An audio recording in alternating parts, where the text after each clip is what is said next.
Bum bum bum bum bum bum bum bum bum bum bum bum. The Peter Dislike Show. Bum bum bum bum bum bum bum. Please continue to pray for my career pivot in Taiwan. I'm just about to go to Taiwan to present a paper on the AI in natural language processing and some word games like Scrabble. And I hope to network with the right people while I'm there and make the right connections. Here in the United States, people are just way too hostile. The whole dynamics have become like a war, like a war zone. So at the workplace, people are so short-sighted, and there's no community. So for example, even this semester, I teach at a community college. This is the best job that I've had, and even then, I have to be careful. I sometimes forget that my colleagues are not my friends, and I've learned the hard way that people get quickly jealous and such. So, for example, I found that this past year, you guys saw one of the art mediums that I was working with skyrocketed in price, and the situation with that has created a divide.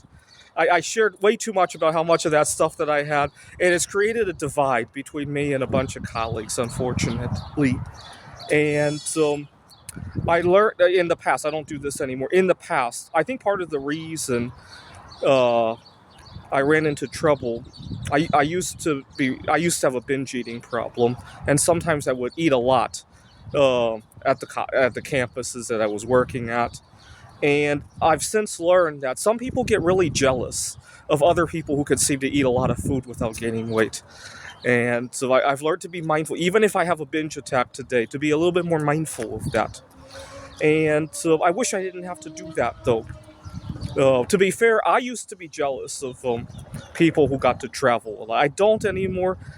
During COVID, I learned that I can enjoy other people's travels by watching it, and it's almost like going on a remote vacation, just sitting at home watching people's. I've learned to enjoy that, so it doesn't create jealousy for me. But to be fair, I used to feel that way too.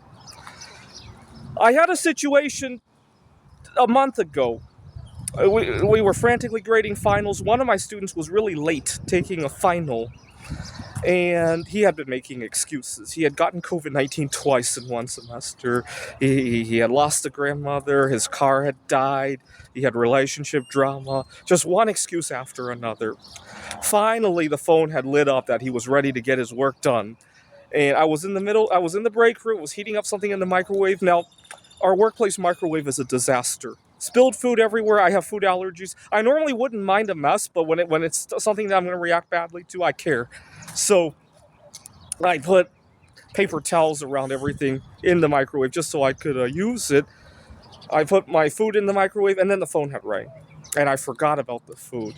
Now, my colleague who saw that, he could have reminded me. He could even, I would have preferred if he even come to my office while I was with the student. That would have been fine. I mean, after all, we should be one big community. Instead, he takes some photos of it and sends it to everybody, including our boss, as if that would accomplish anything. Leave a comment if you haven't. I've had times where my colleagues have left a mess, right? If it's not food and I'm not going to react badly to it, I'll be the bigger person and clean it up. I don't need to take photos of it. One time somebody had left all my stuff in a box. I mean, if you're going to take the time to do that, why not just be the bigger person and clean it up? Why do you need to embarrass somebody? And so. And then I responded, "Hey, thank you so much for pointing this out." Mark finally responded to me. He was really late with his work. I got him done with it. I'm sorry, I got a little bit confused, but I've been waiting for him all semester. So I kind of used that as an opportunity to also boast about how I took care, even though I could have just given Mark an F weeks earlier. And so I don't like how we treat our workplaces, or sometimes when I live with my roommates, I don't like how we treat those places as battlegrounds. I really don't. Why can't we work together, right? I had another workplace years ago And I talked about this yesterday already. My boss, yeah, he might have been running into difficulties. After all, COVID had just happened, but he wasn't straightforward with me a lot of times. So this was in 2022, and you guys remember, we just returned from COVID.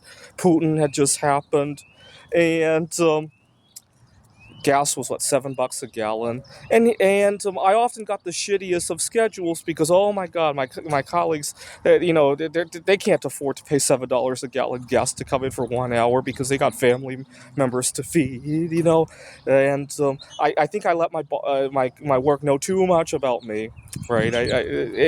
In an ideal world, people shouldn't be so concerned about how much they share at their workplaces. I really feel we could work as a team instead of being jealous on people's vacations, people's health, people's relationship statuses. Yeah, there's too much jealousy surrounding that it creates problems. I let my work know too much about that art medium that I have, and how much of that stuff that I have. So my work thinks, it's no big deal if this guy has to give up some of his art to pay $7 a gallon gas. That's probably what coursed through my boss's head. He didn't say it out loud, obviously. He may not even know he was thinking that. One day I had just put about $80 worth of gas in my car, and I drove to the office, and my boss, tone deaf with a straight face, just say, "Oh, did you see my email?" And I was like, "What happened?" He said, "I had to cancel your shift." And when I got home, I noticed that he had emailed me like 30 minutes before that shift was going to start. And it was very tone deaf about it too. And now, do I understand that he may be having financial difficulties? Sure. But we could have talked it over and had some planning and all that. And then he scheduled me for the day of my anniversary. He knew it was my anniversary. Tone deaf about it, didn't say happy anniversary. I'm sorry, these kids really need it. Let's make it a good anniversary for you. Maybe even throw a party. No, he just scheduled me. Tone deaf. He emailed me as if it were any other email. And it was in two different segments. Gas is what, $6 a gallon at this point. He knows I'm not going to make two trips there. The tutoring center is in a weird part of town. I got nothing better to do there. Just a waste of my time. And I was upset, obviously, and it showed. And now, would I have worked those schedules? Yes, I would, but I wish it were teamwork, right? If I were the boss, there's a 2 hour gap. Maybe even throw a party during that time, right? Hey, happy anniversary. Why don't we work together? I'm really sorry that this is how. I'll let you have a different day off, something like that. We'll throw a party during the time off that you have in between, right? And he could have got better results out of me during the time I was actually working there, but he didn't think about that. So I got home and I did a little research. I wanted to go to his social media to see if he had an anniversary or a birthday that I could mess up like that. I couldn't find that information, but I did find out that I knew he was Muslim, and I knew that I found out about the New Year's Day for the Muslim calendar. And the night before that, I called him to tell him that I had COVID, and he in his mouth he said that he wished me well, but I could hear he was disappointed.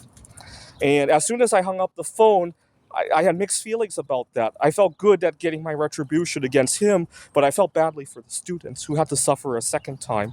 They were already suffering when I was working, when I was upset, and I don't know what my boss got out of it. How can you get somebody to be a good tutor when they're upset? And now they have to come to tutoring with my boss who is upset about missing his New Year's Day. They're really religious about not working on those days, right? And so the students have to suffer twice over an adult problem that they had nothing to do with, and in fact, their generation probably doesn't think like this, right? Oh, right. That's why I want to move to Taiwan. See, in Taiwan, it never works out that way, right? People feel happy for each other's happiness, right? I don't think there is a concept of vacation envy over in Taiwan. I've never seen it happen, right? I stay in hostels. The staff at the hostel see people on vacation all the time. They're not envious, right? We don't get envious about people who can seem to eat whatever they want and not get fat, right? In fact, we kind of feel pity for them because there's so much better to do in life than to eat, right? I don't know. Here in America, so much of our social life revolves around junk food and alcohol. I don't understand it. In Taiwan, it didn't feel like that. I went to a speed dating event when I was in Taiwan. It didn't revolve around all that eating and drinking. I went to, in fact, there was a board game meetup that I went to, and they had like green tea instead of all the alcohol and junk food. And I don't know why everything has to be so noisy, so intoxicating, so many flashing lights. It's like we have to be stimulated 24/7 here in the United States. I don't understand it. This is the Peter Dislike Show. Bum bum bum bum bum bum bum bum bum bum bum bum. The Peter Dislike Show. Bum bum bum bum bum bum bum.